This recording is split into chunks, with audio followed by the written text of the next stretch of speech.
Bonjour, deuxième vidéo consacrée à l'algorithme de Huffman. Et ici, on va voir comment coder l'arbre de décodage directement dans le fichier compressé. Le résumé en une image, c'est ça. Alors, je vous invite fortement, si ce n'est pas déjà fait, à voir avant ma vidéo précédente consacrée à l'algorithme de Huffman en lui-même, où j'explique comment construire l'arbre de compression et de décompression à partir d'un fichier.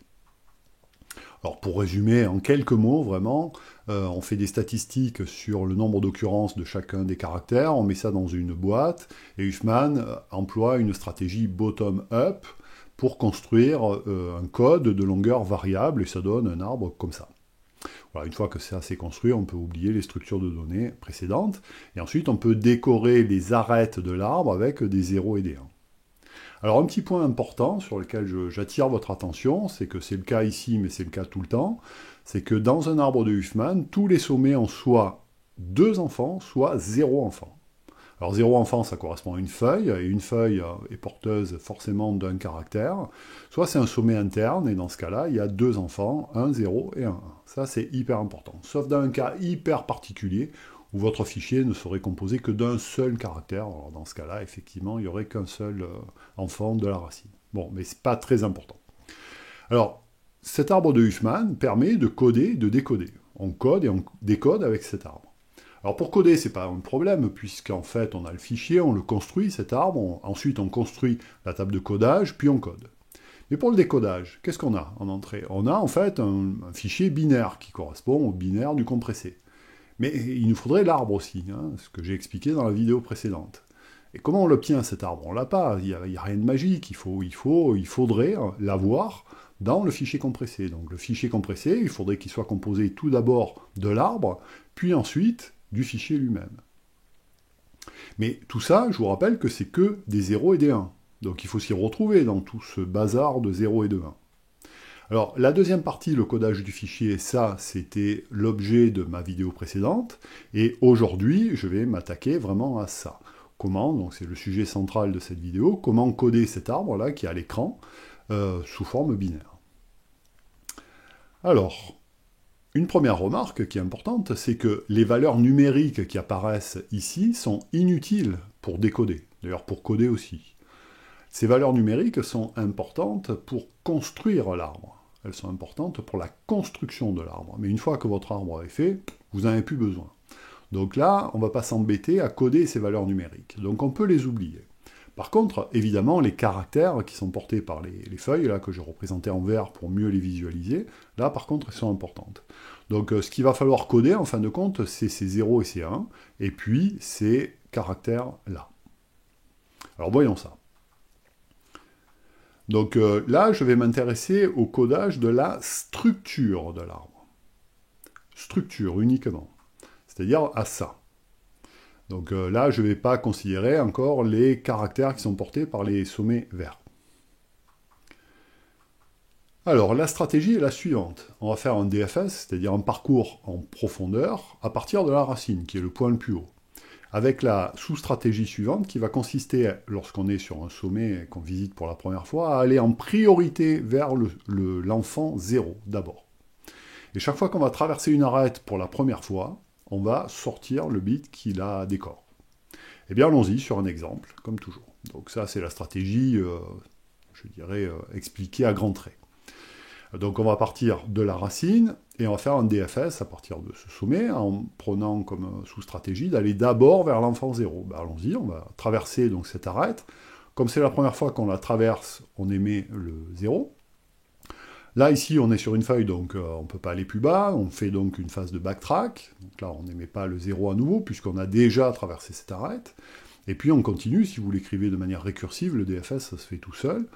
Vous allez continuer à explorer les autres enfants, ici, c'est-à-dire celui-là, comme c'est la première fois que vous traversez cette arête, vous sortez le 1.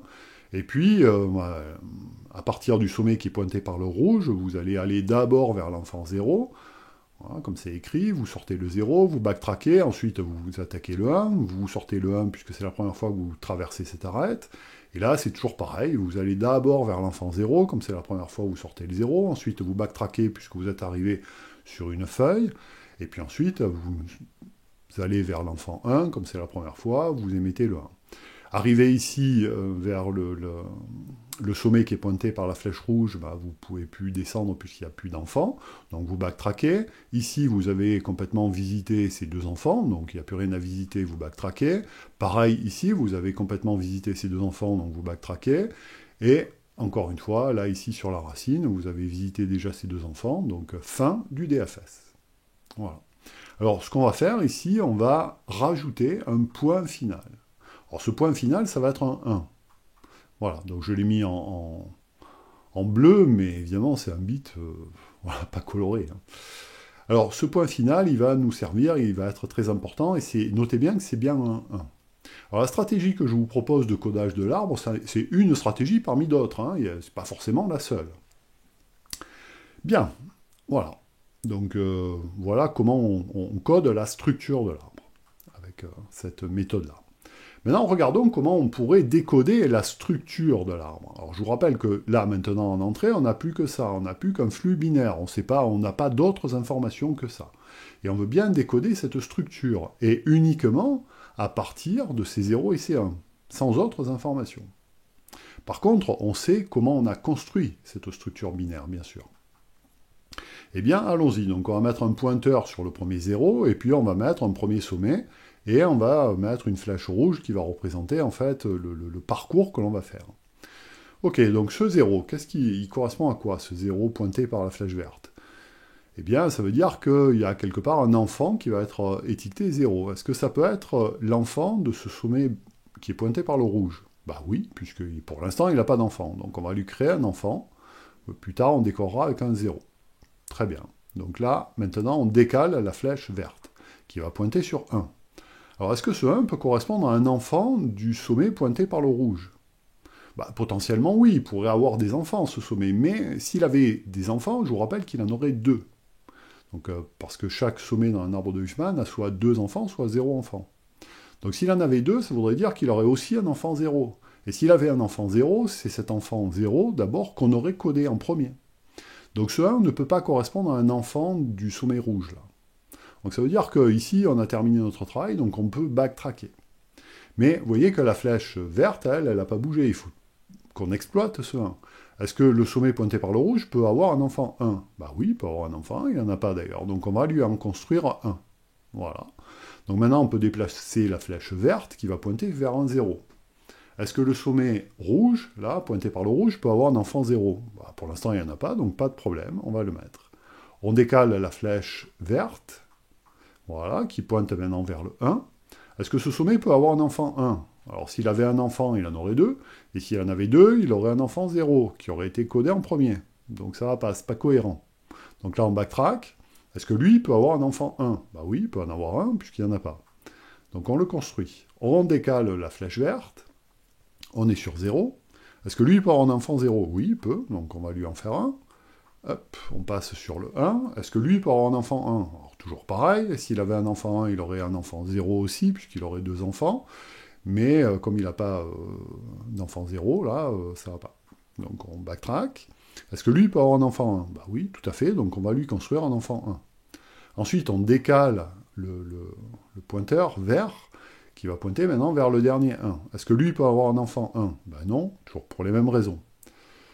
Donc, du coup, on backtrack. Est-ce que lui pourrait avoir un enfant 1? Ben ouais, mais il en a déjà un. Il est déjà saturé, lui.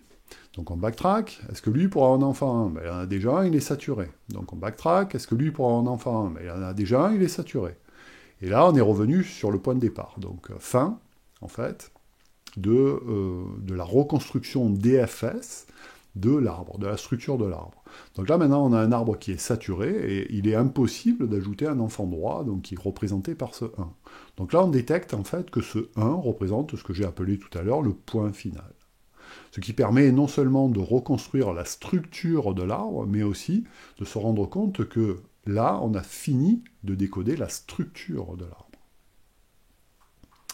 Maintenant, on peut décorer les arêtes avec des 0 et des 1, sans problème. Voilà. Et puis, il est facile, une fois qu'on a la structure de l'arbre, de repérer les feuilles. Hein, c'est tout simplement les sommets qui n'ont pas d'enfants du tout. Donc là, je les ai peints en vert pour mieux les distinguer. Ok, donc je vous rappelle que ce qu'on voulait, c'était coder ça.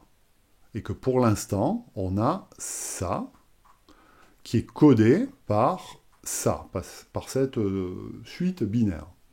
Donc, il nous manque, par rapport à ce qui est à gauche, il nous manque la connaissance des codes, des caractères qui composent voilà, ces sommets-là. Alors pour ce faire, en fait, c'est assez simple, on va reprendre l'ordre DFS de visite des feuilles. Alors l'ordre DFS, toujours pareil, avec la sous-version qui consiste à aller d'abord vers l'enfant 0. Donc là, l'ordre DFS, je vous invite à mettre la vidéo sur pause pour essayer de deviner. Donc on part de la racine en haut, puis ensuite on va aller sur le 0, donc on va obtenir A, on va backtracker, ensuite on va aller sur le 1, sur ce fils-là on va aller sur le 0, enfin bref, ça va faire A, B, C et D, ici. Ok. Eh bien, ces caractères-là, on va facilement pouvoir les positionner sur l'arbre droit, puisqu'on va voilà, les faire toujours dans le même ordre DFS de l'arbre, de la structure de l'arbre qu'on a.